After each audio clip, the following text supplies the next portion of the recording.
اگر آپ خوشگوار اور مطمئن زندگی گزارنا چاہتے ہیں تو لوگوں سے نہ جیتیں، لوگوں کو جیتیں، لوگوں پر نہ ہنسیں، لوگوں کے ساتھ ہنسیں۔ مسلمانوں کے زوال کی وجہ عبادات میں کمی نہیں بلکہ دنیاوی معاملات میں بے ایمانی اور اسلام کو صرف عبادات تک محدود کرنا ہے۔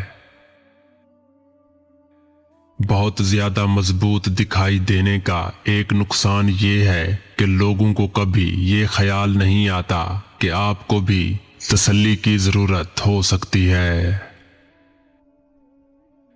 ماں باپ کی نافرمانی موت سے پہلے موت کا اعلان ہے۔ اگر والدین کے بال سفید ہو رہے ہیں تو سمجھ جائیں کہ آپ کے پاس ان کی خدمت کا بہت کم وقت باقی ہے۔ استاد اور باپ کی محبت سمجھ آنے تک اکثر دیر ہو جاتی ہے۔ بنا کتابوں کے جو علم سیکھا جاتا ہے اسے زندگی کہتے ہیں۔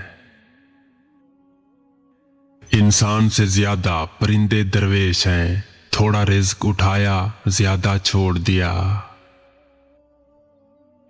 سب سے بڑی سلطنت اپنے نفس کا حکمران ہونا ہے۔ گناہ کے دوران موت کا نہ آنا اور گناہ کے بعد توبہ کی مہلت ملنا اللہ پاک کا بہت بڑا احسان ہے۔ گھر سونے چاندی سے نہیں، ہمیشہ اچھے اخلاق سے آباد ہوتے ہیں۔